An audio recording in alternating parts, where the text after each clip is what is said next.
Now we discuss an important concept about probability, and that is related with class 12th exam as well as higher level exam, all the competitive exams. That is the concept of total probability.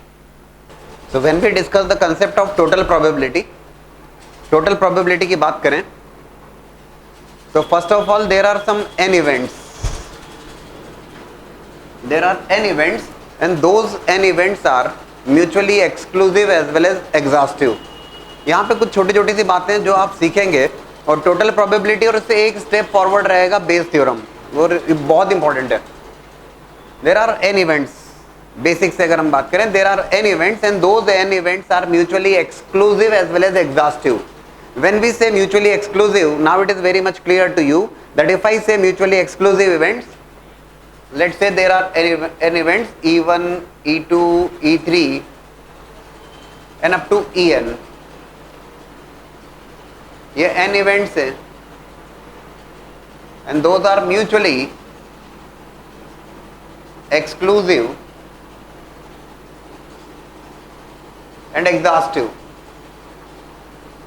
अब ये बता दीजिए मुझे आप कि when we say mutually exclusive, what do you mean by that mutually exclusive? Mutually exclusive से क्या समझते हैं आप?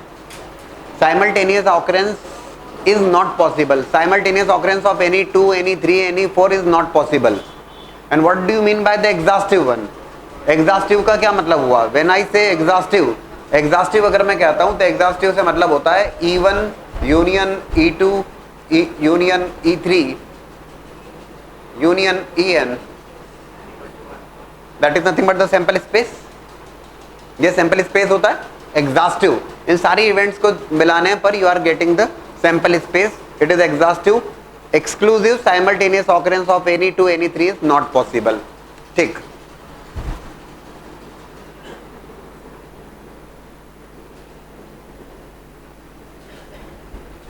बहुत छोटे से में कंसेप्ट समझ में आएगा लेकिन बेहद इंपॉर्टेंट. ये जो आपकी बुक्स में जैसे बना के दिया जाता है उसी टाइप से बनाऊं मैं.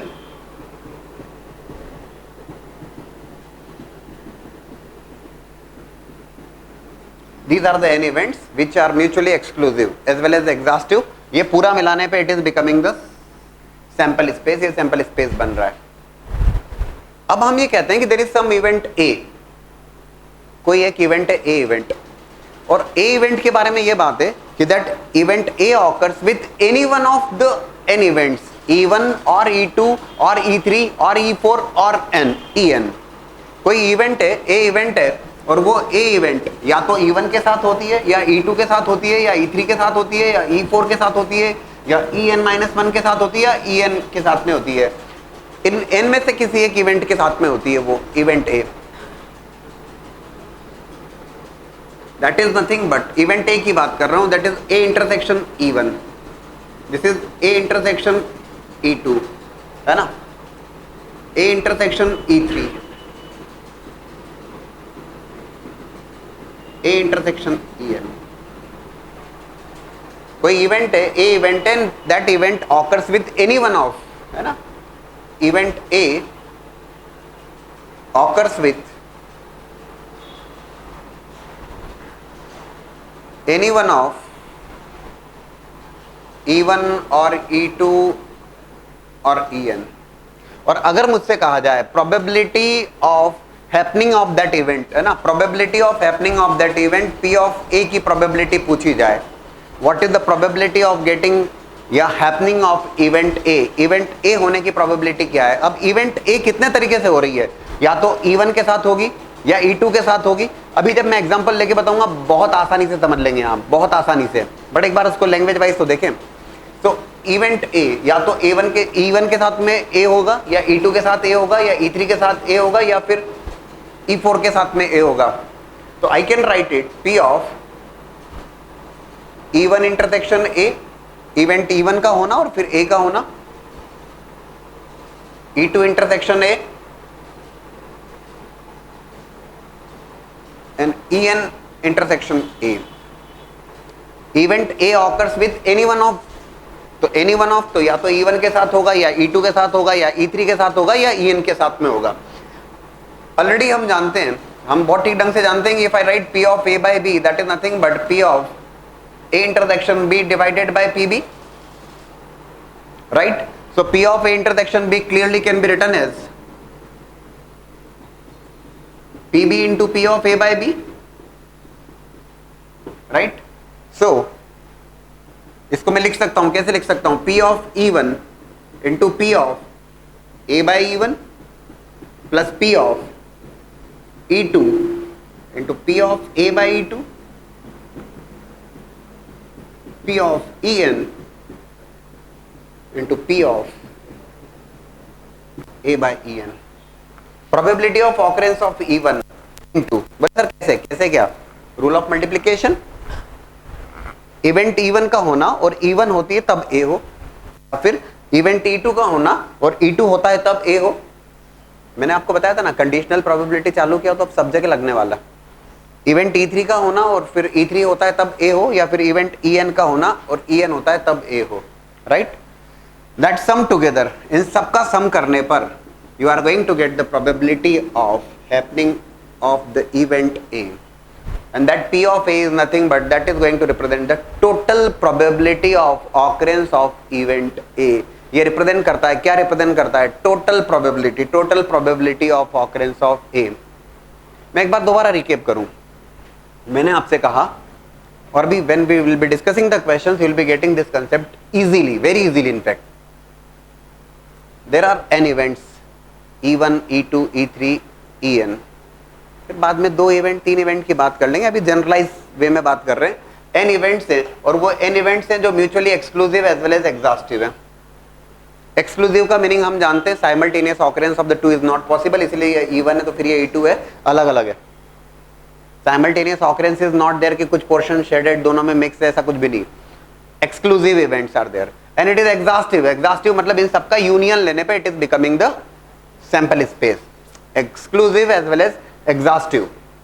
अब ये कहा गया कि कोई इवेंट है A event, and that event A occurs with any one of these n events. या तो वो इवेंट A है, या तो E1 के साथ होगा, या E2 के साथ होगा, या E3 के साथ होगा, या फिर En के साथ में होगा. और आपसे कहा जाए कि find the probability of happening of that event A. A event होने की प्रोबेबिलिटी बताइए. ठीक है, तो event A occurs with any one of these n events. Fine. So P of A is nothing but E1 intersection A. Event E1 का होना और E1 के साथ में A का होना, या E2 के साथ में A का होना, E3 के साथ में A का होना, या En के साथ में A का होना. And with the help of rule of multiplication that I have written here, occurrence of E1 into P of A by E1, occurrence of E2, occurrence of into A by E2, and likewise up to n. We'll be discussing through examples and you will be getting that concept easily. Now look for the first example based on the total probability. देखिएगा. If you remember, we have discussed a question during the first or second class, and that was, if a leap year is selected, what is the probability of occurrence of 53 Sundays? And if a non-leap year is selected, what is the probability of occurrence of 53 Sundays? शायद results भी याद हो, अब तो ऐसा मुझे लगता है ना. Already we have discussed. Leap year में what was that probability? 2/7. और non-leap year में 1/7. Perfect, बिल्कुल ठीक बात है. मैं दोबारा समझा दूंगा, ठीक है, लेकिन यस. अब क्वेश्चन में थोड़ा सा चेंज है, और चेंज कुछ ऐसा है. An year selected at random,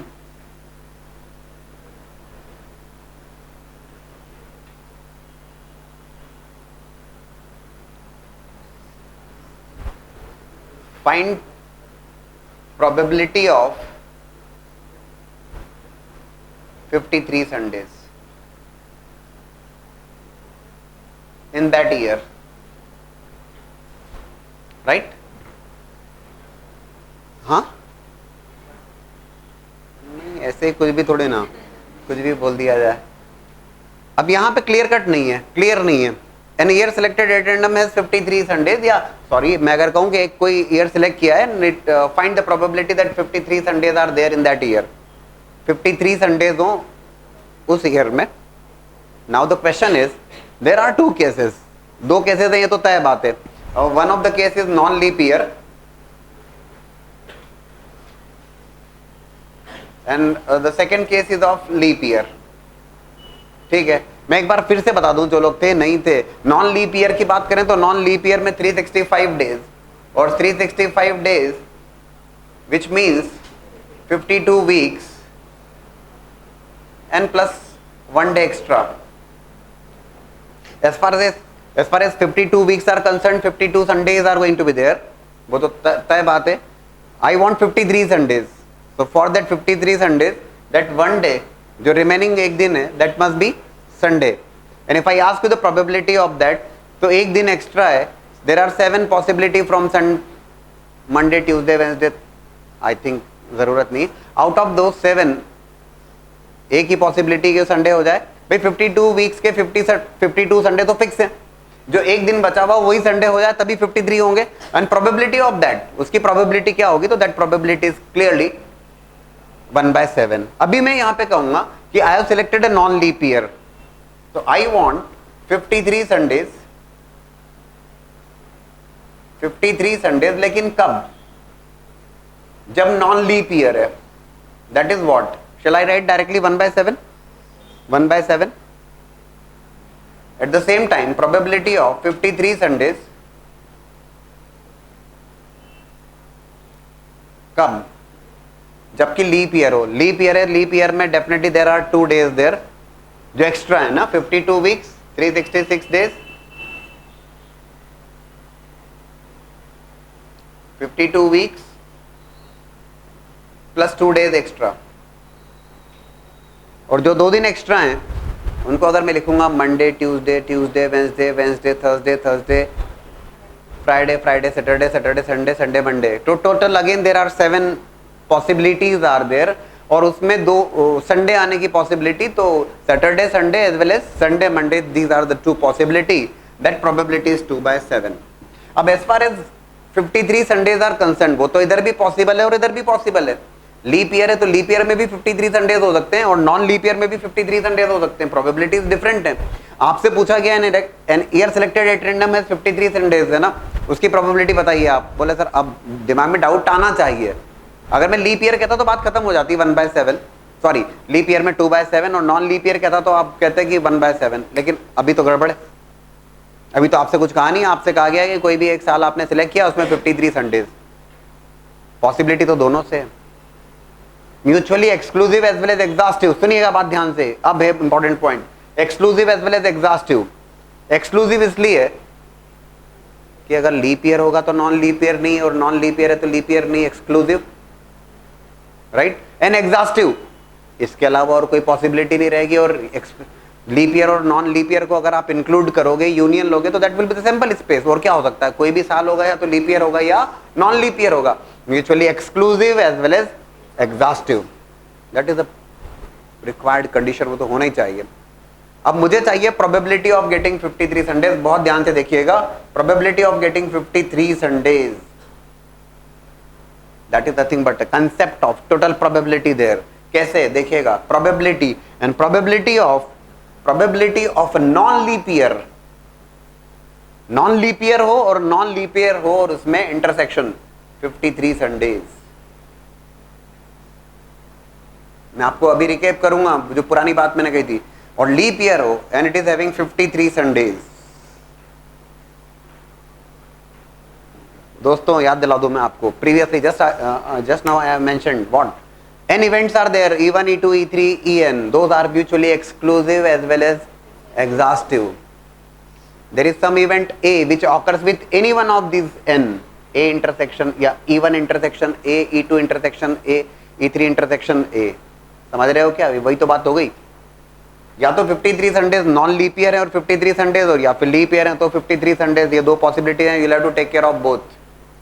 that will be probability of a non leap year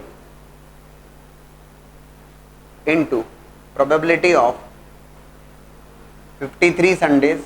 पूरा लिख रहा हूं मैं समझाने के पॉइंट ऑफ व्यू से. When non leap year is there, probability of leap year into probability of 53 Sundays when a leap year is there. दोस्तों non leap year होने की पॉसिबिलिटी क्या होती है? नॉन लीप ईयर होने की प्रोबेबिलिटी क्या है? If I ask you probability of a non leap year, हाँ, 3/4। Every fourth year is going to be a leap year, तो 4 में से 1 साल लीप ईयर होगा, तो नॉन लीप ईयर उसकी probability that is 3/4, and probability of getting a leap year is clearly 1/4। आ रहा है ना समझ में? तो it is non leap year 3/4, और नॉन लीप ईयर में 53 संडेज आ जाएं 1/7, plus leap year is 1/4 into 53 Sundays when leap year is there 2/7। दोस्तों रिजल्ट होगा 5/28। result is 5/28। that's a simple application of the concept of total probability। फिर से समझिए, mutually exclusive as well as exhaustive, दोनों बातें हैं यहां पर। लीप ईयर है तो नॉन लीप ईयर नहीं होगा, और नॉन लीप ईयर है तो लीप ईयर नहीं होगा। एक्सक्लूसिव एंड एग्जॉस्टिव, इन दो के अलावा तीसरी कोई पॉसिबिलिटी नहीं है। That will becoming the complete sample space. कोई भी साल सेलेक्ट करोगे या तो लीप ईयर होगा या नॉन लीप ईयर होगा। और 53 ये तो ऑलरेडी हम देख ही चुके हैं, ये 1/7 2/7 ऑलरेडी, फिर मैंने आपको रिकेप कर दिया, and you calculated the total probability. एक छोटी सी बात वैसे ही पूछ लेता हूं मैं आपसे, लीप ईयर कैसे डिसाइड करते हो आप? How you decide the leap year? Divided by 4 ना? अरे इतना तो बताओ यार, क्या कर रहे हो अपन क्लास में, क्यों सोच में पड़ गए? मैं छोटी सी बात पूछ रहा हूं मैं आपको, how to decide whether that given year is leap year और नॉट। 2014 is going to be a leap year और नॉट? देन निकल गया, अभी तो ऑलरेडी फरवरी यार। इट वाज है। अरे क्या सोच रहे हो क्या? बोले सर कैलेंडर देख लेते हैं। भाई ऐसा मत करो। Non leap year 28 days there in the February. ये तो ठीक है कि डिविजिबल बाय 4। मेरा एक सवाल आपसे, अरे ये तो ठीक है ना डिविजिबल बाय 4, इतना सोचने लगे आप लोग, टेंशन हो गया हम लोग। इन केस ऑफ सेंचुरीज देखो, अगर मैं कहूंगा सन 1700 जो बीत चुका है ना, अभी तो 2000 निकला था, उसके बाद में अब मतलब जो अगली सेंचुरी आएगी मतलब वो क्या आएगी, तो ये दोनों लीप ईयर होंगे या नहीं होंगे? सेंचुरी में एक जनरल नॉलेज वाली बात नहीं, काम की बात है। It can be asked in exams in any one of the ways. Question में डाल दिया उन्होंने तो आप बात समझ में नहीं तो गड़बड़ हो जाएगा। जहां तक हम बात करें कि 4 से डिविजिबल, तो लास्ट में 2 जीरो होते हैं तो क्लियर कट वो तो 4 से डिविजिबल है, और 4 से डिविजिबल होते हैं तो तुरंत हम कहेंगे कि सर आपने तो अभी कहा, आपने कहा है हम सदियों से मतलब बरसों से जानते हैं कि 4 से डिविजिबल है तो it is going to be a leap year. ये ध्यान रखिएगा, छोटी सी बात। इन केस ऑफ सेंचुरीज है ना, सन 1600 1700 1800 समझ रहे हो ना? In case of century, English में बोल रहा हूँ, ऐसी बात नहीं। तो it must be divisible by 400 for a leap year. 4 से डिविजिबिलिटी तो हर बार रहेगी, whether it is in the year 1600 century या 1700। समझ रहे हो क्या? It must be divisible by 400। 400 से अगर डिविजिबल होगा तो वो लीप ईयर होगा। जैसे जो इन द ईयर 1700 जो भी रहा होगा, सन 1700, वो नॉन लीप ईयर था because it is divisible by 4। लेकिन in case of century it is required to be divisible by 400 which is not there. ध्यान रहेगा, कंसेप्ट क्लियर है? Second example, there are 2 bags. Bag 1 is containing 10 white balls and 8 red balls. Bag 2 is there, that bag 2 is containing 7 white balls and 5 red balls. ये 2 bags हैं, दोनों bag में अलग अलग contents हैं। Now the question is, one bag is selected at random and a ball is drawn out of it. A single ball is drawn out of it. Find the probability of that drawn ball is red. जो ball आपने draw की है वो red colour की ball हो, इस बात की प्रोबेबिलिटी बताओ। 2 बैग्स हैं, 2 बैग में से एक बैग को सिलेक्ट किया है एट रैंडम और एक बॉल उसमें से ड्रॉ की गई है, और आपसे पूछा गया है इस बात की प्रोबेबिलिटी कि ड्रॉन बॉल इज रेड। दोस्तों जहां तक कि रेड बॉल की बात की जाए तो रेड बॉल तो दोनों ही बैग्स में प्रेजेंट है, bag 1 as well as bag 2, ठीक है ना। तो रेड बॉल तो फर्स्ट से भी आ सकती है, रेड बॉल तो सेकंड से भी आ सकती है। तो probability of ball being red, देखो रेड बॉल तो भाई मान लीजिए आपने फर्स्ट बैग को सिलेक्ट किया तो फर्स्ट में से भी रेड आ जाएगी, है ना उसमें, और सेकंड में से भी रेड आ सकती है। एक बात कंफर्म है, mutually exclusive as well as exhaustive, या तो बैग 1 है तो बैग 2 नहीं, और बैग 2 है तो बैग 1 नहीं, एंड एग्जॉस्टिव इन दोनों में से एक रहेगा, बैग 2। आ रहा है क्या समझ में? तो रेड बॉल की अगर मैं बात करूं तो रेड बॉल की बात करूं उससे पहले कि बैग 1 को सिलेक्ट किया, रेड बॉल तो दोनों तरीके से आ सकती है। किन दो तरीके से? कि बैग 1 को सिलेक्ट किया और रेड हो जाए, प्लस रेड बॉल निकल आए, और बैग 2 को सिलेक्ट किया और रेड बॉल आ जाए, ठीक है ना, इसमें तो कोई दिक्कत नहीं। So that is nothing but selection of the bag 1 into probability of getting the red ball when bag 1 is selected. First bag को सिलेक्ट किया और फर्स्ट बैग सिलेक्ट करने पर रेड बॉल आ जाए, प्लस सेकेंड बैग को select किया into red ball जबकि second bag को सिलेक्ट किया,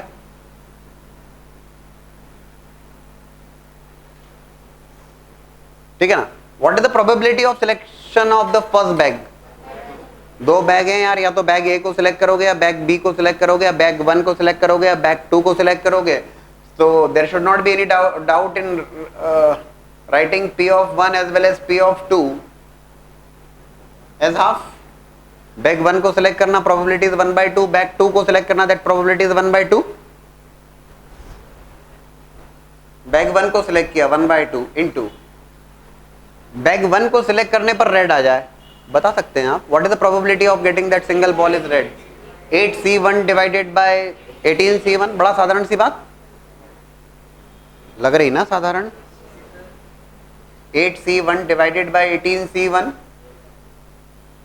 प्लस सेकेंड बैग को सिलेक्ट किया that probability is clearly half into getting a red ball when second bag is selected. मैंने आपसे शुरुआत में कहा था जैसे जैसे आप आगे पढ़ते जाएंगे, now you will be getting the clear cut idea about the conditional probability.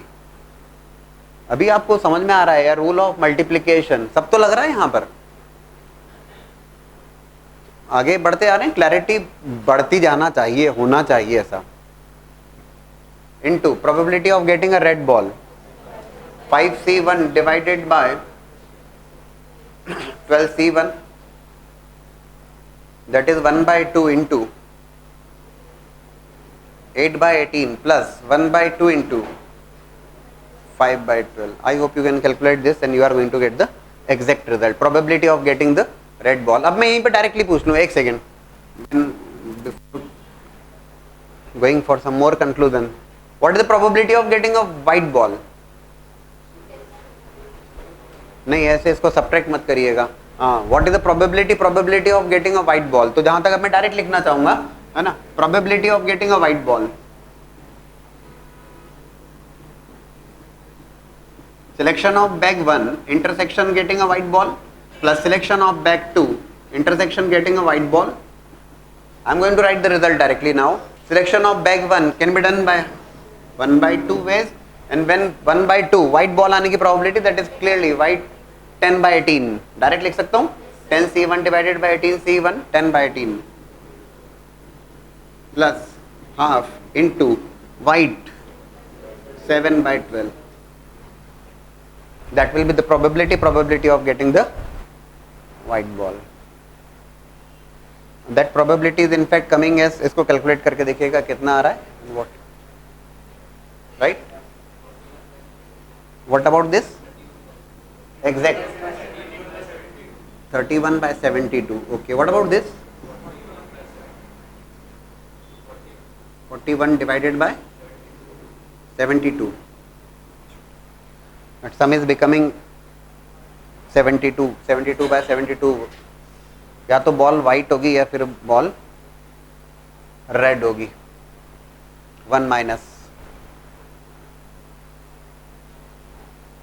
ठीक है। व्हाइट बॉल आने की probability, total probability 31/72, so of get या सॉरी रेड बॉल आने की probability 31/72, not getting a red ball 1 minus 31/72 कर सकते हैं। Probability of getting a white ball will be 41/72, ठीक है। क्लियर है अभी तो आपको? Simple application of the total probability. Now again look for some interesting question. Same 2 bags are there.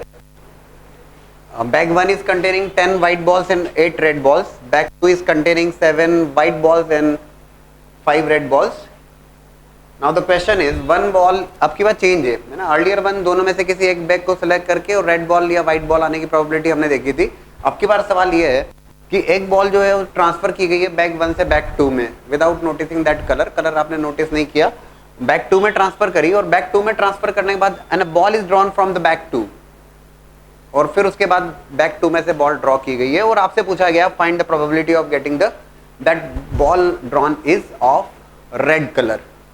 आपको क्या लगता है? यहां पे हमें 2 केसेस की बात फिर से करना पड़ेगी ना, 2 केसेस जो सबके दिमाग में आना चाहिए और आ चुके होंगे, और वो ये है कि जो ट्रांसफर्ड बॉल है वो व्हाइट हो तब क्या हिसाब किताब, और अगर ट्रांसफर्ड बॉल रेड हो तब का हिसाब किताब।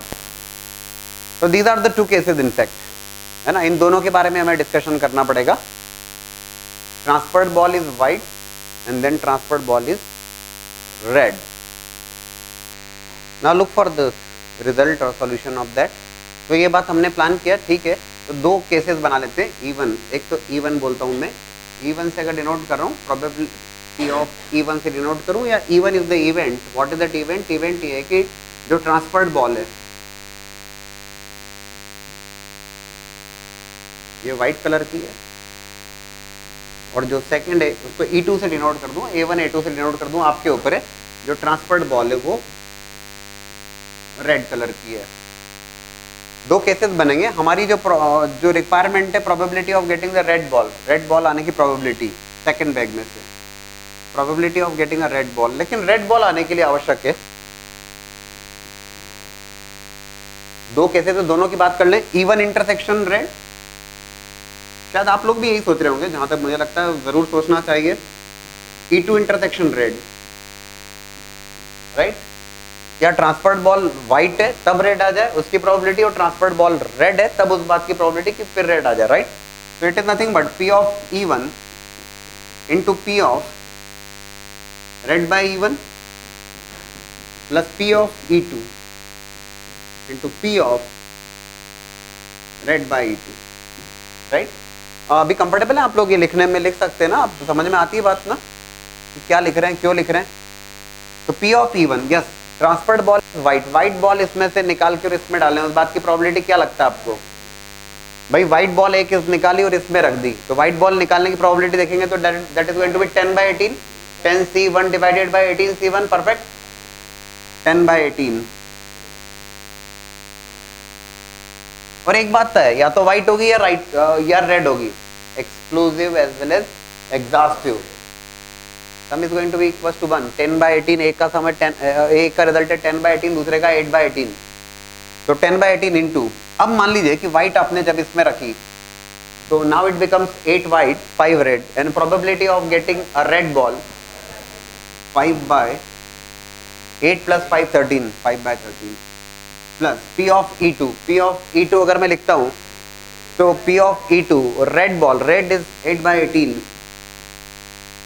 इंटू रेड बॉल को आपने ट्रांसफर किया तो now it become 6 red and 7 white, 6 divided by 13। कोई दिक्कत तो नहीं? These are the 2 cases. ये 50 हो गया, ये 48 हो गया, 98 divided by 18 into 13, what is that result? मैंने सॉल्व नहीं किया इसको, जो भी आ रहा है वो that is nothing but the total probability, that is the probability of getting that red ball। दोनों केसेस क्लियर है पक्का? यार एक बॉल जो निकाली वो व्हाइट है तब, और फिर तब रेड आ जाए, और दूसरी जो बॉल ट्रांसफर किया वो रेड हो तब फिर रेड आ जाए। टोटल प्रोबेबिलिटी हमने कैलकुलेट किया है। Now again there is slight change in the question. Earlier हमने कहा था एक बॉल ट्रांसफर करिए बैग 1 से बैग 2 में. Now the question is bag 1, bag 2 and contents are given to you. 2 balls are transferred from bag 1 to bag 2 without noticing the color, and 2 balls are drawn from bag 2. Find the probability of getting both red balls. आप लोगों ने attempt किया, जरूर कर लिया, and आप लोगों ने ऑब्जर्व किया कि अब की बार यहाँ पे 3 केसेस पॉसिबल हैं, E1, E2, E3. E1 के अकॉर्डिंग जो ट्रांसफर्ड बॉल्स हैं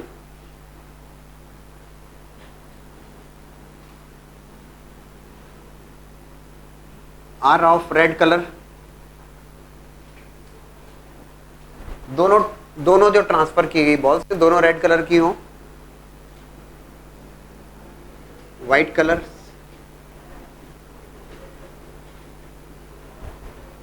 और जो ट्रांसफर्ड बॉल्स हैं आर ऑफ 1 व्हाइट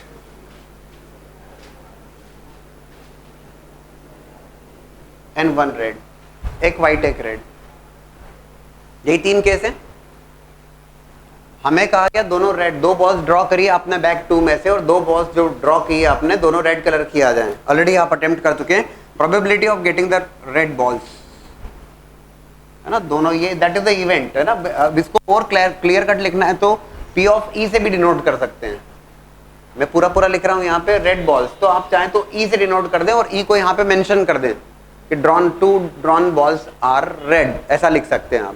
तो ठीक है, is equals to P of E1 and E1 intersection red balls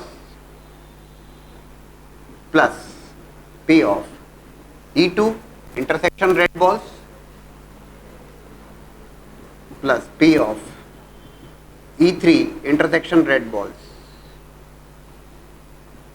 Right? It is nothing but P of E1 into P of 2 red balls when E1 has already occurred. ठीक है ना.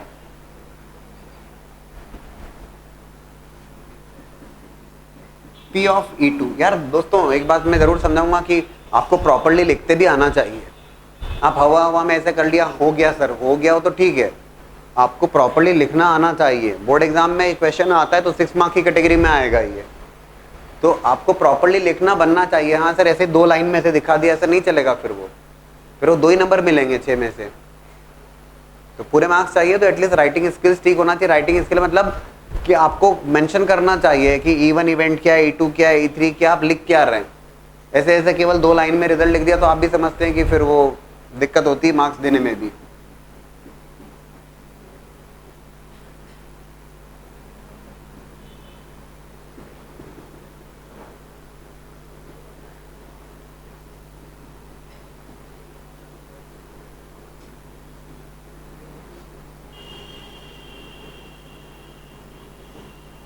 ठीक, चलिए बताते जाएंगे. P ऑफ E1 के according दोनों transferred ball red colour की बॉल्स हैं. आप बताएंगे मुझे. Yes, 8C2 divided by 18C2. शायद सभी लोग लिख पा रहे हैं ना. 8C2 divided by 18C2. अब जो पोजीशन है वो ये है कि 2 रेड बॉल ट्रांसफर हुई है, 2 रेड बॉल ट्रांसफर हुई है, तो 5 + 2 now 7 red balls are there, right. और 7 में से 2 रेड बॉल्स ना, 7C2 divided by now it is 2 red balls हो गई, यहां पर बढ़ गई, तो 7 + 7 14. 12 मत करिएगा, वो गड़बड़ हो जाएगा मामला, क्योंकि सैंपल स्पेस चेंज हो गई ना. 12 + 2 14 plus transferred ball white 10C2 divided by 18C2. दो व्हाइट बॉल्स इसमें ऐड हुई हैं, दोनों रेड आना है आपको, तो जो रिक्वायरमेंट है 5C2 divided by total 5 + 7 12 plus 2 और व्हाइट आ गई 14C2 plus probability of getting that event E3. आपको इसको भी अलग से लिखना है तो लिख के बता सकते हैं, उसमें दिक्कत नहीं, बट यहाँ पे क्लियर है वो. P ऑफ E3 के अकॉर्डिंग एक रेड और एक व्हाइट बोलिए जरा, एक रेड और एक white, 10C1 into 8C1 divided by 18C2। आपने भी चेक करिए, यही लिखा है, एक रेड एक वाइट, यही लिखा है, चेक कर लीजिए। बोले सर कुछ नहीं लिखा, तो गड़बड़ हो जाएगा। एक वाइट और एक रेड यहां पर ऐड हो गई। नाउ इट इज, हमारी रिक्वायरमेंट है दोनों रेड आ जाएं। एक वाइट और एक रेड यहां पर ऐड हुई है, सैंपल स्पेस तो 14 की बन गई, 6C2 divided by 14C2। Total करिएगा, that is nothing but the total probability of getting 2 red balls, that is nothing but the concept of total probability. आते जा रहा है समझ में, ठीक है ना। अब वो कहता probability of getting both white balls, तो आप निकाल लेते यार। वो कहता एक वाइट एक रेड, वैसा निकाल लेते आप, ठीक है ना।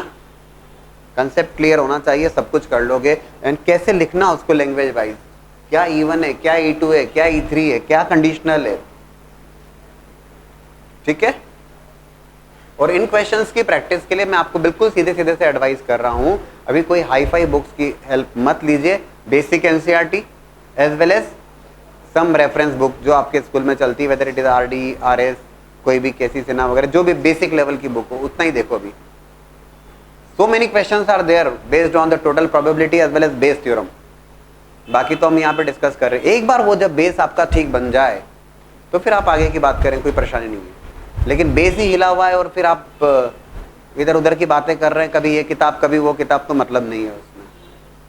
बेस स्ट्रांग बनाइए और फिर पढ़िए जितना पढ़ना है, कौन मना करता आपको।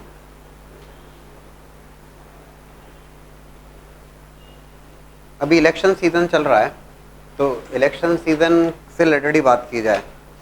रिसेंटली वोटिंग वगैरह हुई है और पार्लियामेंट के लिए इलेक्शंस हुए हैं।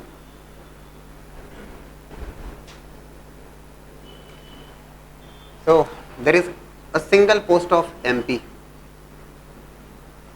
member of parliament. So there is a single post there. जो आप भोपाल की बात करें तो भोपाल में there is a single post. Let's say there are 4 candidates are there, and those are contesting for the position of this MP. Right? 4 candidates are there है ना। हम नाम नहीं ले पाएंगे, ABCD अपने लिए बेहतर रहेगा। तो P of A, there are 4 candidates, right? 4, केवल 4 ही हैं। P of B, P of C and P of D। अब there are 4 candidates। एक बात तो कंफर्म है, और वो कंफर्म है कि 2 इवेंट्स, अब किसी एक को सिलेक्ट होना है या किसी एक को इलेक्ट होना है, तो बाकी 3 का तो रिजेक्शन होगा, तय बात है। MP तो कोई एक ही बनेगा, जीतने वाला तो कोई एक ही है, तो बाकी 3 तो रिजेक्ट होंगे, राइट। एक्सक्लूसिव, एक का सिलेक्शन बाकी 3 का rejection. And exhaustive because in चारों में से किसी एक को बनना है। लड़ाई ये 4 है, ठीक है ना। लड़ाई जब ये 4 हैं या इन्होंने फाइट करी, तो ठीक है, इन्हीं में से किसी एक को बनना है। एक्सक्लूसिव एग्जॉस्टिव, समझ रहे हो क्या। A union B union C union D, that will become the sample space. जो भी है भैया इसी में से है बात। Exclusive as well as exhaustive. So I write here probability of chances, हम कहते हैं ना chances of winning of that particular party is more and इसका less है। तो अभी यहाँ पे probability of winning of candidate A, let's say it is 0.4, right? Probability of winning of B, candidate B is 0.3. Probability of winning of this C is 0.2, and probability of winning of D, even if it is not given, हम बता पाएंगे, हमें बताना ही चाहिए कि probability of winning probability of D is clearly going to be 1 minus of, क्योंकि exclusive as well as exhaustive। तो अगर क्वेश्चन में नहीं भी देगा तो it is very much understood to us that okay, it is going to be 1 minus of sum of these 3, which is 1 minus 0.9, which is going to be 0.1, right? So these are the winning probabilities of 4 candidates A, B, C, D which are contesting for the position of MP. Right? What is happening here? These are the 4 candidates. What is happening now? That some policy decision is there. कुछ policy decision है related with that development of Bhopal or related with some any other issue. One particular issue. जो भी बात है वो किसी एक particular development से related बात है. Now what is happening? ध्यान से देखना है, बहुत ठीक ठाक, इसलिए नहीं जीत हार वाली बात नहीं, आपको मतलब नहीं अभी कौन जीत रहा हार रहा, लेकिन ये है कि if A wins and a new policy is launched, one particular policy, right, कोई भी एक पर्टिकुलर पॉलिसी है कि भैया झील की सफाई हो जाएगी, ऐसा मान लीजिए फिलहाल, तो या झील और खूबसूरत हो जाए, ऐसा जो भी आप सोचें, तो चलिए झील से रिलेटेड ही बात करें. P of E by A, that policy, if A wins and that new policy is launched, ठीक है, development of that lake, let's say it is 0.5. A wins and then policy is launched, policy of development of that lake. B wins and a new policy is launched, and the same policy, I am talking about the same policy, he is somewhat reluctant, उसका interest नहीं है, उसका interest कहीं और होगा, जो भी है कहीं और, मतलब दूसरे एरिया में हो सकता है, ऐसा मतलब गलत मत सोचिए आप. P of, if C wins the election and a new policy is launched, है ना, same policy, let's say it is 0.9, highly inclined towards that. And if D wins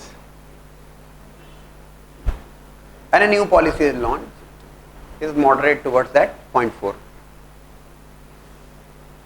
ठीक है, ये तो डेटा जो गिवन डेटा आपको, ठीक, क्लियर है क्वेश्चन. तो अभी क्वेश्चन की बात तो अभी हम करते हैं और आप कहेंगे अरे सर क्या सवाल है, कुछ दम नहीं. 4 candidates are there. These are the winning probabilities given to you, 0.4, 0.3, 0.2, 0.1. They are contesting for a single position of member of parliament. If candidate A wins and a new policy is launched regarding the development of lake, is 0.5. If member B wins, elected, if B elects, B is getting elected, then new policy is launched is 0.1. C wins and a new policy is launched is 0.9 and D wins and a new policy is launched is 0.4. ये data आपको given है और आपसे simple सा सवाल पूछा जाता है और वो सवाल है find the probability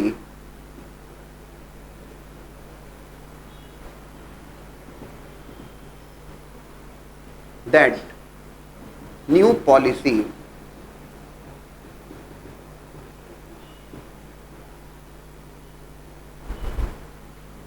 is launched. नई पॉलिसी लॉन्च होगी, इस बात की प्रोबेबिलिटी बताइए. अभी तक आपने काफी सारे सवाल देख लिए और आपके लिए अब कोई दिक्कत वाली बात नहीं होना चाहिए. It is nothing but a clear cut application of the concept of total probability, क्योंकि P of E पॉलिसी तो चारों लोग लॉन्च करेंगे, अलग अलग पॉसिबिलिटीज हैं, अलग अलग प्रोबेबिलिटीज हैं. A intersection E, B intersection E, C intersection E and D intersection E, right? A wins and a policy is launched, B wins and a new policy is launched, C wins, D wins. How you are going to write it? P of A into P of E by A, P of B, P of E by B, P of C, E by C and P of D, E by D, right? करना क्या है, सीधे सीधे multiplication. 0.4 into 0.5 plus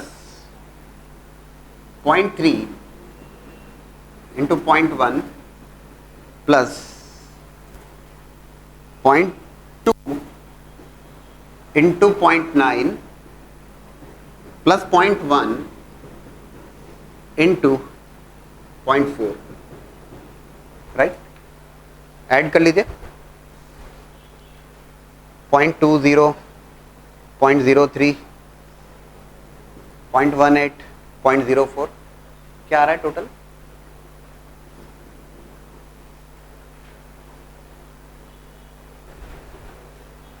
point 2, 0.18, 0.38, 0.41, 0.45.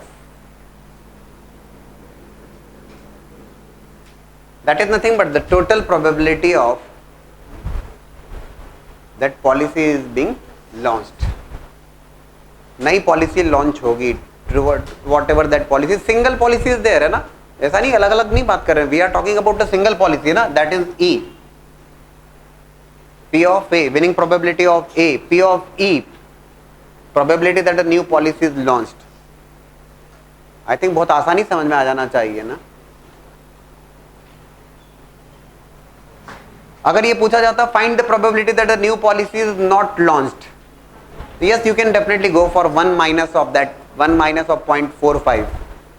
so 1 minus of 0.45, that will be 0.55. that will be the probability of that policy being not launched. ठीक है ना.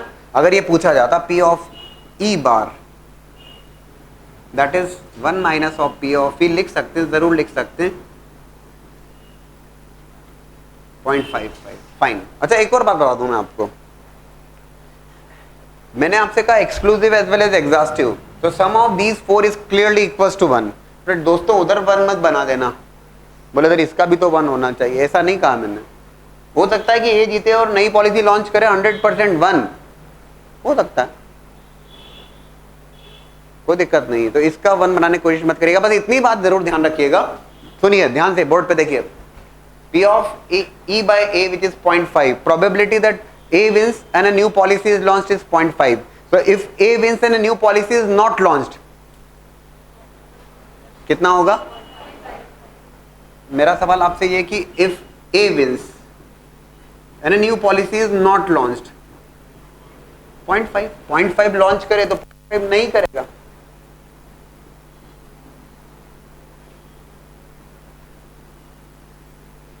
B wins and a new policy is not launched, launch करे 0.1 तो नहीं launch करेगा 0.9. समझाने की आवश्यकता तो नहीं अलग से, क्लियर है ना.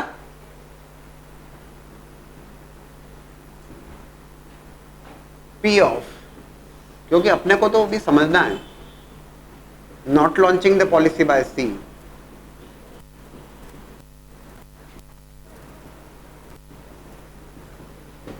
ठीक है, that is approach. So we have discussed the concept of total probability. और एक बार फिर वहीं से बात चालू करें हम. So we have discussed the concept of total probability and again I write the same. There are n events, E1, E2, E3 and up to En, and those n events are exclusive as well as exhaustive. ठीक है ना, यहीं से start किया था हमने बात.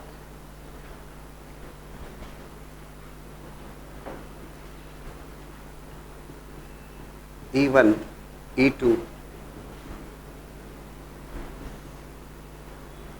ठीक, and these events are exclusive as well as exhaustive. ये क्लियर है आपको है ना. That means E1 union E2 union E3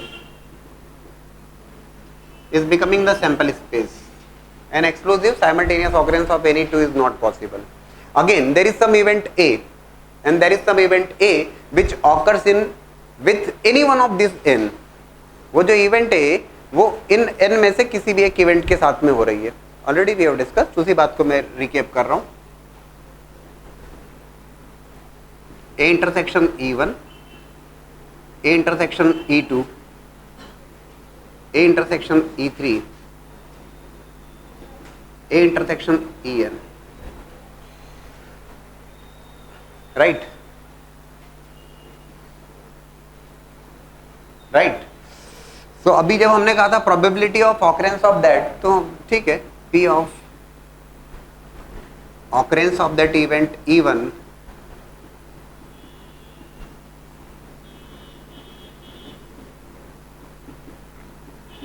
आप कहेंगे सर बात हो गई है, तो बिल्कुल परफेक्ट है, बात हो गई. हाउ टू राइट ये भी क्लियर है आपको.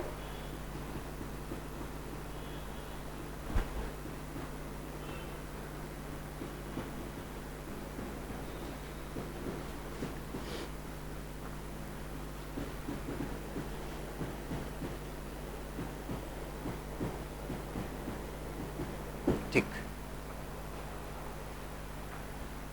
लेकिन अब क्वेश्चन में थोड़ा सा चेंज, ये तो होगी total probability, probability of occurrence of that particular event, एक इवेंट ए की प्रोबेबिलिटी। अब इसको कुछ ढंग से कहा जाए कि सब कंडीशंस वैसी ही हैं, there are n events which are exclusive as well as exhaustive. There is some one particular event which occurs with any one of these n at a time, किसी एक के साथ में होगा, या तो E1 या E2 या ठीक है, और ये हमने फाइंड आउट किया, that was the total probability. But अब मैं आपसे कहता हूं कि व्हाट इज हैपनिंग हियर, और ये बहुत ध्यान से देखिएगा, ये क्या था, P of A by E1, what do you mean by that? A by E1 से क्या कंक्लूड करोगे? Probability of occurrence of A when event E1 has already occurred। अब तो क्लियर है बात तो आप लोग। अभी मैं आपसे कहता हूं that event A has already occurred। event A किस किस के साथ में हो सकती है? E1, E2, E3, En सबके साथ में हो सकती है, ठीक है।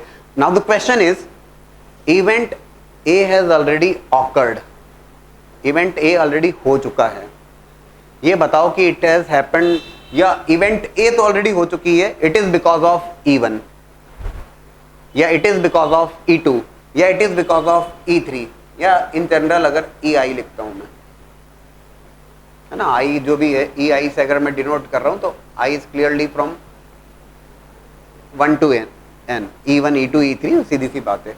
क्वेश्चन में चेंज है, ये ध्यान से समझने वाली बात है। A अपॉन E1 और E1 अपॉन A, बहुत बहुत डिफरेंस है इसमें। A अपॉन E1 से मतलब है probability of occurrence of A when E1 has already awkward, और E1 अपॉन A का मतलब है कि A ऑलरेडी हो चुका है, तब ये it is because of E1। ये बताओ, तो इवेंट A तो ऑलरेडी हो चुकी है, तो इवेंट A ऑलरेडी हो चुकी है, that is nothing but P of A which is there in the denominator. Probability क्या होता है? Favourable space upon sample space. तो इवेंट ए ऑलरेडी हो चुकी है, तो इवेंट ए के होने के तरीके, that is nothing but the probability of occurrence of A. आप क्या चाहते हो कि ए तो हो चुका है, ये बताओ कि E1 के कारण हुआ है।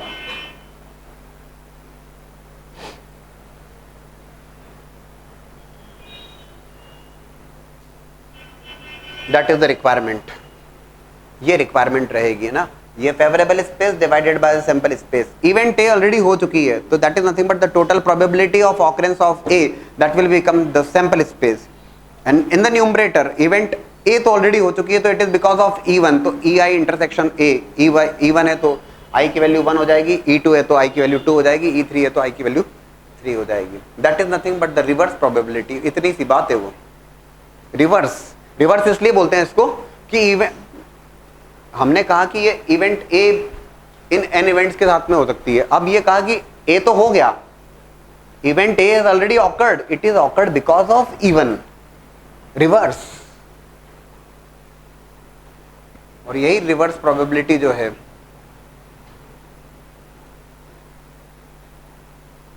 That is nothing but Bayes theorem. Bayes theorem, और बहुत आसानी से आप सीखेंगे, बहुत आसानी से। But first just note down this, है ना, ये तो सब वैसे ही रहा, that is the only part. Event A is already awkward, it is because of EI, so that P of A is there in the denominator, that will become the sample space for occurrence of A, and occurrence of A when occurrence of A with EI। अगर वो E1 कहेगा तो E1 upon A, तो यहाँ पर E1 लग जाएगा। P of A क्या है, ये ऑलरेडी आपके सामने है, please note down that fast. And we'll be discussing 2-3 questions and you will be getting that concept easily, in fact very easily. Now look for the example of Bayes theorem. Again, just now I have discussed a question based on the election. So again there is a single post of MP, election हो रहा है, and there are 3 candidates now. And now it is very clear, exclusive as well as exhaustive. Winning probability of A 0.5, winning probability of B is 0.3. And if it is not given, then winning probability of C is going to be 0.2, 1 minus of that. ये तो exclusive है, exhaustive है, ठीक है। अभी again, और अब मैं कहता हूँ कि हो ये रहा है कि if A wins and a new policy is launched, same ना, let's say it is 0.8. If B wins and a new policy is launched, let's say 0.3. And if C wins and a new policy is being launched, that is given as 0.7. ठीक है, these are the probabilities of launching a policy when particular candidate wins. Total probability of launching a new policy तो आप आसानी से आप calculate करके रख देंगे, जरूर कर देना चाहिए, कोई दिक्कत नहीं है। मेरा सवाल आपसे ये डेटा सेम गिवन है, इफ ये सब कुछ डेटा देने के बाद में, है ना, launching winning probability of ABC and launching probabilities of particular event when ABC wins, that is given to you. ये ऑलरेडी आपके पास है। If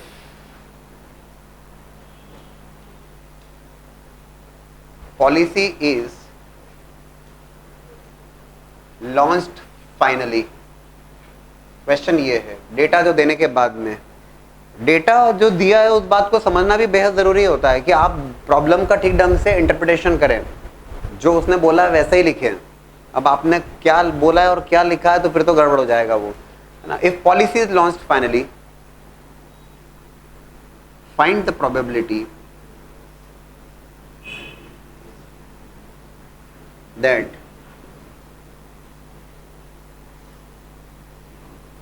it was launched by B। Question ये है, चेंज है। प्रीवियस टोटल प्रोबेबिलिटी में क्या बात की थी हमने? टोटल प्रोबेबिलिटी में बात की थी कि नई पॉलिसी लॉन्च हो, इस बात की प्रोबेबिलिटी।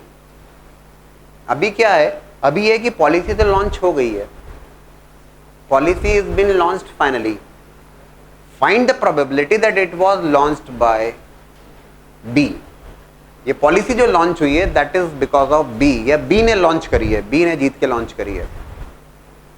देखो, if I right policy is launched finally, क्या पूछ रहा है वो? क्या पूछा है उसने? पूछा ये है पॉलिसी लॉन्च हो चुकी है, this event has been already occurred, policy तो लॉन्च हो गई है, ये बताओ कि it is because of B, B by E. आपको ये डिफरेंस बहुत क्लियर होना चाहिए कि सर ये ई बाय बी और B by E. B wins the election and new policy is been launched, 0.3। पहले समझिए। और नई पॉलिसी तो लॉन्च हो चुकी है, बताइए कि it is because of B, that is B by E, right. And for that just now I have written, नई पॉलिसी तो लॉन्च हो गई है, तो नई पॉलिसी लॉन्च हो गई है, probability of launching a new policy that will be there in the denominator। and कब? पॉलिसी तो 3 लोग लॉन्च कर रहे हैं, ए जीत के, बी जीत के और सी जीत के। आपको क्या चाहिए? बी के द्वारा की गई है,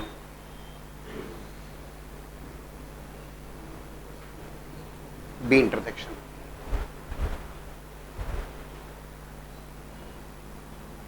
P of E सेपरेटली लिख देता हूं, P of E is nothing but, एक बार फिर से लिख रहा हूं, A intersection E plus B intersection E। तो टोटल प्रोबेबिलिटी से एक step forward, that is about the reverse probability.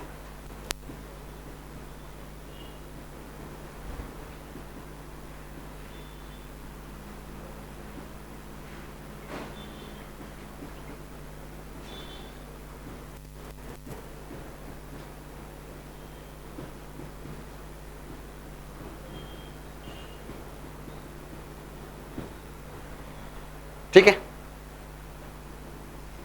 P of A 0.5 into 0.8 plus 0.3 into 0.3 plus 0.2 into 0.7, that is nothing but the probability of launching of a new policy.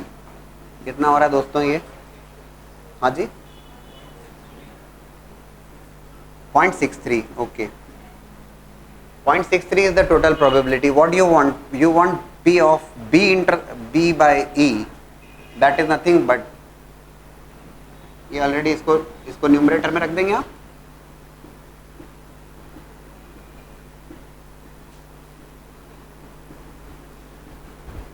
.3 into 0.3 divided by 0.63, that is nothing but the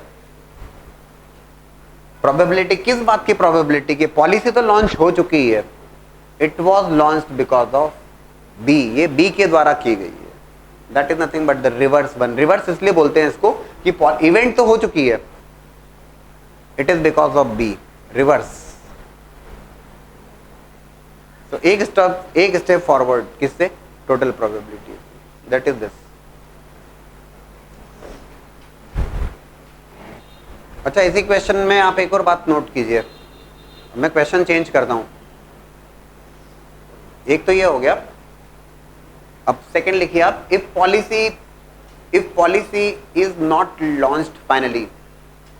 if policy is not launched finally,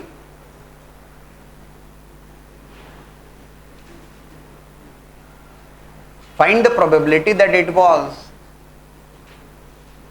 not launched by C. करिए जरा, देखिएगा. Policy is not launched finally. आपसे पूछा गया है, आपसे अब की बार जो पूछा गया वो ये पूछा गया है कि पॉलिसी लॉन्च नहीं हो पाई. पॉलिसी लॉन्च होने को मैंने ई से डिनोट किया, तो ई का कॉम्प्लीमेंट डिनोट करेगा पॉलिसी लॉन्च नहीं हुई है. इट इज बिकॉज ऑफ सी. सी ने लॉन्च नहीं करी है, ऐसा ये पूछा गया आपसे. एक अप्रोच ये हो सकती है कि हम ये फाइंड आउट कर लें कि पॉलिसी लॉन्च हो गई है और इट वाज डन बाय सी, और उसको 1 माइनस कर दें. ऐसा कर सकते हैं भाई. बी लॉन्च करेगा. If B wins the election and new policy is launched, sorry, नई पॉलिसी लॉन्च होने के लिए बी रिस्पॉन्सिबल है, तो वो हमने फाइंड आउट किया. तो वो नहीं होगा तो वो 1 माइनस करके आ जाएगा.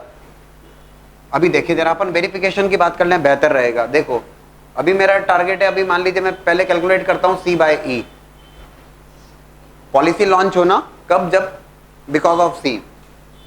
तो it is there in the P of numerator में P of C intersection E divided by P of E. That is already known to you, that is 0.63.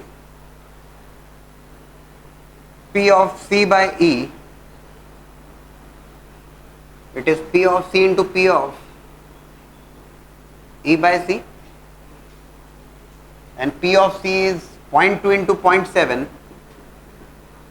divided by P of E, which is 0.63, which is nothing but 14 by 63, right? और 1 minus करेंगे तो will be getting the probability that it was not launched because of C. जरा verification अपन करना चाहेंगे तो वो doubt भी clear हो जाएगा. C बाय ई जो आ रहा है वो आ रहा है आपका 14 बाय 63. अपने अकॉर्डिंग क्या रिजल्ट आना चाहिए? अपने अकॉर्डिंग रिजल्ट आना चाहिए कि C ने नहीं करी लॉन्च. 1 माइनस ऑफ 14 बाय 63 कितना हो रहा है? ये 1 minus of 14 bye 63,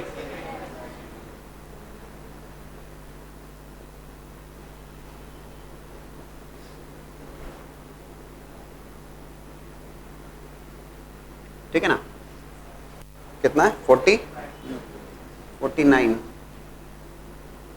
divided by 63. अब जरा इसको दूसरे ढंग से भी करें ताकि वो कंसेप्ट क्लियर हो जाएगा, बेस्ट रहेगा. देखो, पॉलिसी लॉन्च नहीं हुई है, सी के द्वारा नहीं हुई है, ऐसा ठीक. अब मैं कैलकुलेट कर रहा हूं पॉलिसी लॉन्च ना हो. पॉलिसी लॉन्च ना हो तो वो यहां पर भी डायरेक्टली भी लिख सकता हूं मैं, कोई परेशानी तो नहीं होना चाहिए आपको.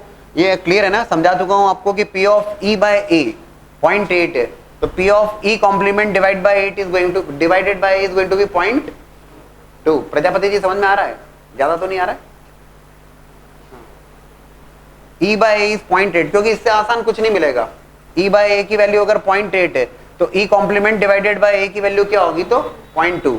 एक तरीका तो ये है कि A intersection E complement plus B intersection E complement plus C intersection E complement कर सकते हैं ना. मैंने समझाया था आपको, अभी समझा देता हूं. चलो, कोई दिक्कत नहीं है. दोनों 1 माइनस करके भी ठीक है और दूसरे तरीके भी से देखिए, सीखना है अभी.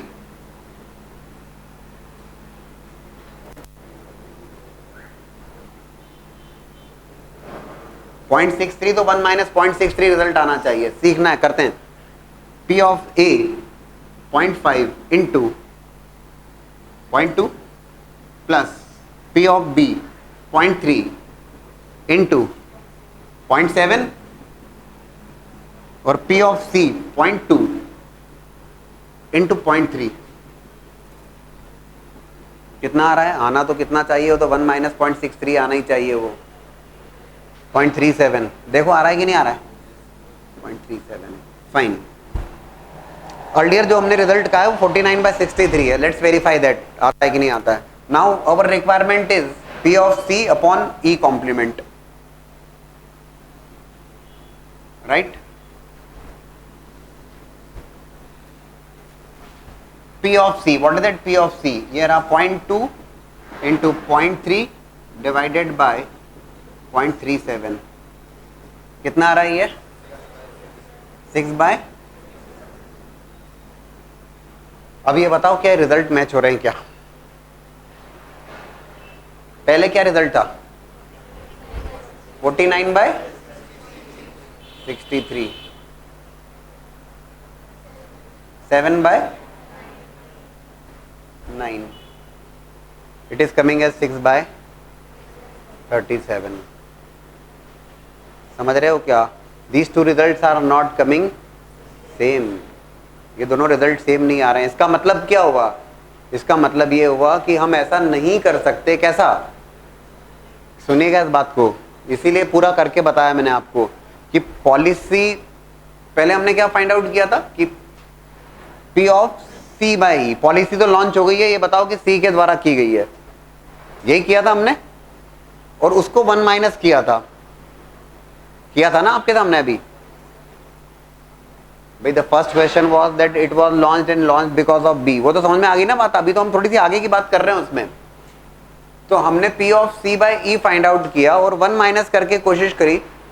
दोस two results are not matching, वो मैच नहीं हो रहे हैं। इसका सीधा सा मतलब है हम वैसा नहीं कर सकते कि आपसे पूछा गया है कि policy is not launched, find the probability that it is not launched because of C। तो हम ये नहीं कर पाएंगे कि P of C by E find out कर लिया और 1 माइनस कर लें, वो अलग अलग ही करना पड़ेगा उसको। ये ध्यान रखने वाली बात है। इतना जरूर कर सकते हैं आप यहाँ पे कि P of E complement directly आप लिख सकते हैं 0.37, that is okay. Policy launch होगी उस बात की प्रोबेबिलिटी 0.67 है तो नहीं, या 0.63 है तो 0.37 नहीं लॉन्च होने की प्रोबेबिलिटी हो गई। लेकिन यहाँ पे नहीं कर पाएंगे आप 1 minus directly. Will be taking some more question, हम और डिस्कस करते हैं इस बात को। Look for the question based on the reverse probability. There are 2 bags, earlier we have solved for the total probability. There are 2 bags. Bag 1 is containing 7 red and 10 white balls. Bag 2 is containing 10 red and 8 white balls. ये 2 bags के दोनों के contents हैं। हुआ क्या? One bag is selected at random and a ball is drawn out of it. एक bag select किया और एक ball draw की है। Drawn ball is of red color. जो बॉल निकाली गई है वो रेड कलर की, ये पता है आपको। Event is known to you. इस बात की प्रोबेबिलिटी बताओ that it came from the bag 1। Question की लैंग्वेज से आपको ये बात समझ में आना चाहिए यार ये रिवर्स प्रोबेबिलिटी की बात कर रहा है। ये लैंग्वेज से समझ में आना चाहिए। क्या चाह रहा है वो ये चाह रहा है भैया कि drawn ball is of red colour. हमें पता है कि कौन से कलर की बॉल आई है, रेड कलर की बॉल तो आ चुकी है। ये बताओ कि इट इज कमिंग, भाई रेड तो इसमें से भी आ सकता है, रेड इसमें से भी आ सकता है। ये बताओ रेड तो आई है, ये बताओ कि it is coming from bag 1। As far as selection of bag is concern, probability of selecting first bag और second bag that is clearly half. First bag select करोगे 1/2, सेकेंड बैग सिलेक्ट करोगे 1/2। अभी उसने कहा है रेड बॉल तो आ चुकी है, ये बताओ कि फर्स्ट बैग से आई है।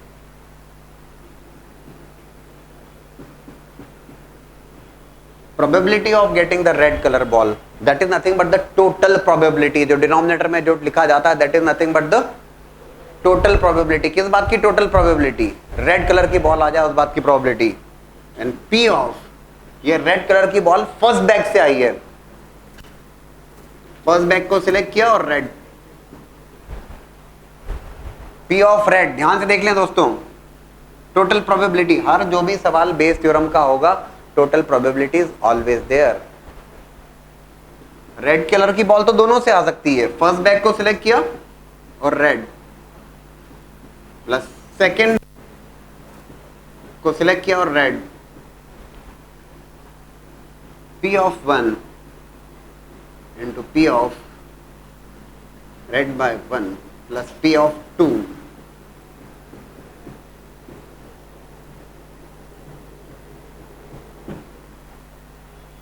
आ रहा है क्या समझ में? यार ये तो नया सवाल नहीं यार, ये तो अपन ने बनाया था. How to calculate total probability. We have seen at least 4, 5, 6 questions. P of 1 selection of first bag 1/2 और बैग 1 सिलेक्ट करने के बाद में रेड कलर की ball 7C1 divided by 17C1 7/17 7/17 1/2 into getting a red color ball from the second bag is going to be 10/18 10C1 divided by 18C1. That is nothing but the total probability of getting the red ball. What we want, हमें पता है red तो आ चुकी है, ये बताओ कि bag 1 से है. ओके तो P of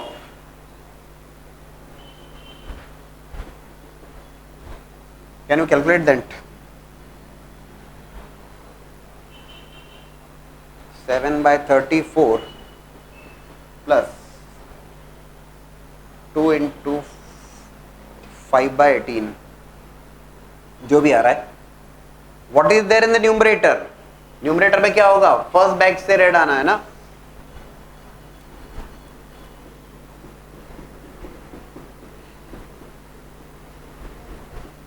अरे सीधे सीधे ये टर्म न्यूमरेटर में आएगी और क्या होना है? That is 1/2 into 7/17 divided by 7/34 plus 5/18. Calculate कर लीजिए. That is the total probability. Sorry, it's not a total probability. It is the probability that the drawn ball is red. ये बताओ कि it is coming from bag 1. कितना आ रहा है total? देखिएगा जरा. ये समझ में आना चाहिए, जरूर आना चाहिए. Anybody any doubt please ask. अब पूछो जरा. बात समझ में आ रही कि नहीं आ रही? रिवर्स प्रोबेबिलिटी क्वेश्चन की लैंग्वेज से आपको ये देखना होगा कि अरे यार ये बेस थ्योरम का प्रॉब्लम है. It is a reverse probability वाली बात हो रही है. रेड कलर की बॉल तो आ चुकी है, ये बताओ कि बैग 1 से आ रही है रिवर्स. और आपको बहुत क्लियर कट मीनिंग पता होना चाहिए कि आप लिख क्या रहे हो. A/B और B/A दोनों बिल्कुल डिफरेंट मीनिंग के हैं. रेड डिवाइडेड बाय 1 अगर लिखा हुआ है तो फर्स्ट बैग को सिलेक्ट करने पर रेड आने की प्रोबेबिलिटी, और जब 1/रेड लिखा है इसका मतलब रेड तो आ चुकी है, it is coming from first. जो पूछा गया है वो रिवर्स से. आ रहा है क्या समझ में?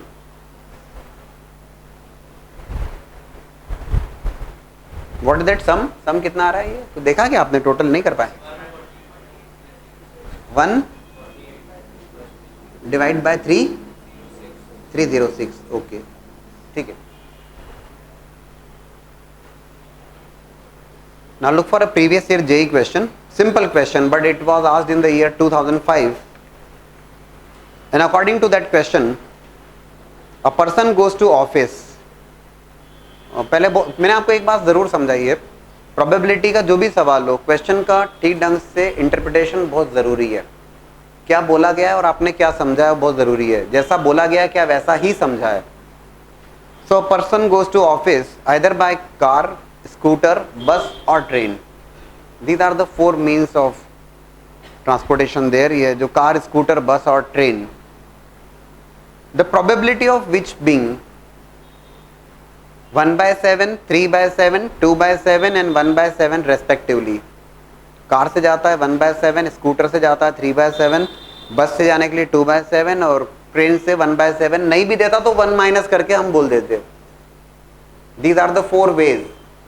Exclusive as well as exhaustive होता है बात है. खैर, probability that he reaches office late. सुनिएगा सवाल ध्यान से. Probability that he reaches office late if he takes car, scooter, bus और train is 2/9, 1/9, 4/9 and 1/9 respectively. Probability that he reaches office late if he takes car, scooter, bus or train is 2/9, 1/9, 4/9 and 1/9 respectively. Given that he reached office in time, what is the probability that he traveled by a car? Language को सीखना समझना बेहद जरूरी है. Event क्या हुई है? Given that he reached office in time.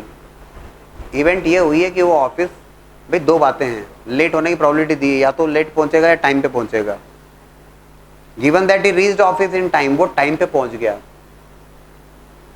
तो if he reached office in time, event हो चुकी है, क्या इवेंट हुई है? ही रीच्ड ऑफिस इन टाइम। ये बताओ कि वो कार से गया था तो वो ठीक टाइम पे पहुंचा है। अब देखें जरा इसको,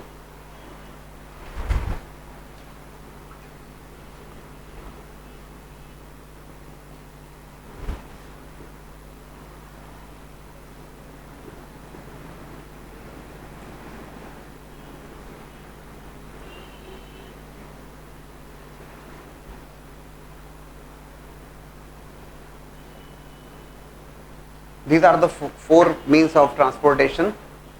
Probability वो कार से ट्रेवल करता है, that is given as 1/7. Probability वो स्कूटर लेके जाता है 3/7. बस 2/7 and train is 1/7. That is the data given to you. Already पता है आपको, तो दिया हुआ है। At the same time, Pranshu पहले समझो, probability that he reached office late, इस बात की प्रोबेबिलिटी दी है कि वो लेट हो जाता है। कार से जाता है लेकिन लेट हो जाता है, स्कूटर से जाता है लेट हो जाता है। कैसे लिखोगे आप? Conditional probability P of becoming late, है ना, एल से डिनोट कर दूं, चलो लेट लिख देता हूं मैं यहां पर, या इवेंट, है ना, इस बात की प्रोबेबिलिटी ई यहां पर डिपेंड करता है, क्या डिनोट कर रहा है E? He reaches office late.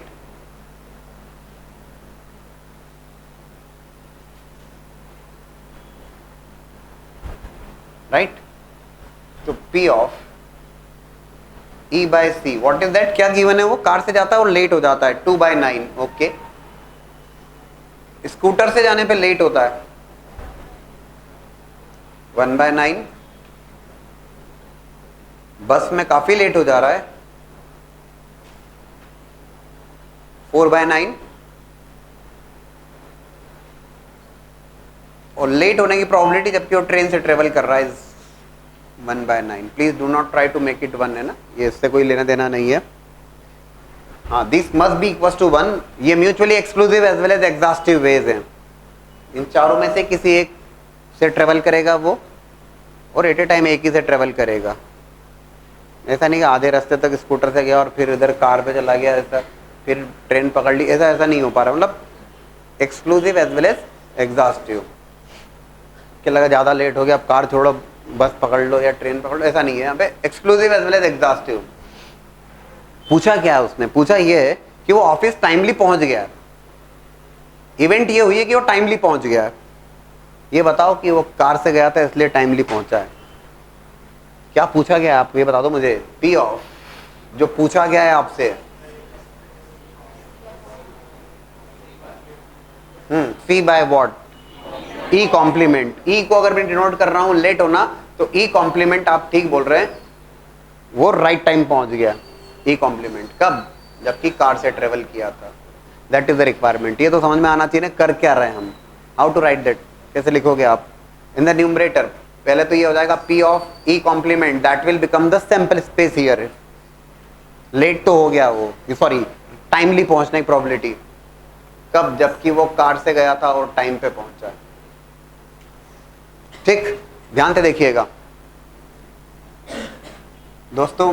P of C and E complement क्या लिखोगे रे भाई? 2/9 लेट होने के लिए, तो राइट टाइम 7/9।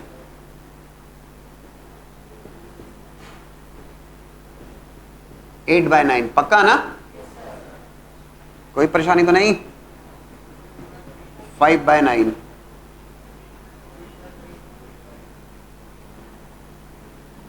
8/9। ई कॉम्प्लीमेंट यहां डिनोट कर रहा है टाइम पे पहुंचना। ये सभी को समझ में आना चाहिए, जितने भी लोग यहां पे मौजूद हैं।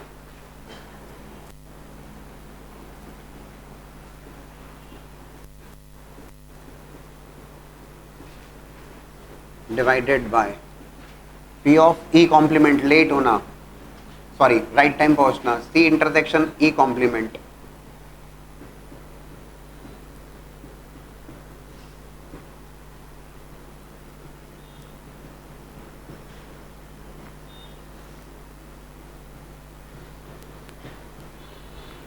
ठीक, समझा रहा हूं मैं, पूरा लिख देता हूं, मुझे कोई दिक्कत नहीं है।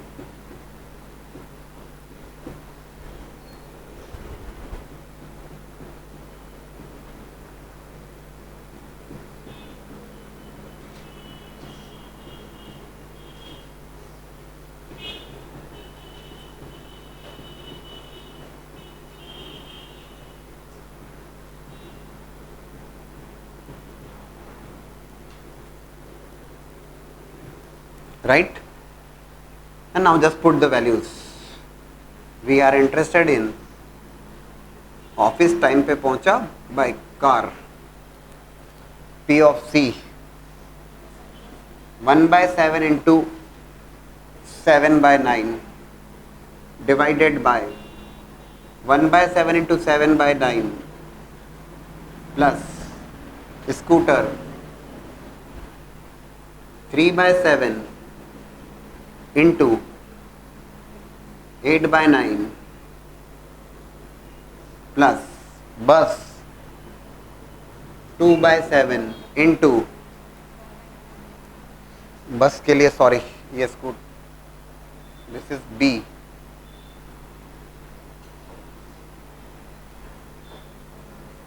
5/9 plus train 1/7 into 8/9। I hope बहुत ठीक ढंग से समझ में आ जाना चाहिए आप लोगों को क्या किया गया है। Can you give me the result? I think it is 1/7, it is 1/7। That's a previous year JEE in the year 2005 it was asked, subjective exam, but it is there in NCERT in different form, किसी दूसरे language में था वो, doctor का patient को visit करना, अगर आप पढ़ेंगे तो you will be getting that. Doctor का यहाँ पे ऑफिस टाइम पे पहुंचने की बात थी, अब वो था क्वेश्चन डॉक्टर का पेशेंट को विजिट करने, इन्हीं चारों मीन्स से। क्लियर है? कंसेप्ट क्लियर है?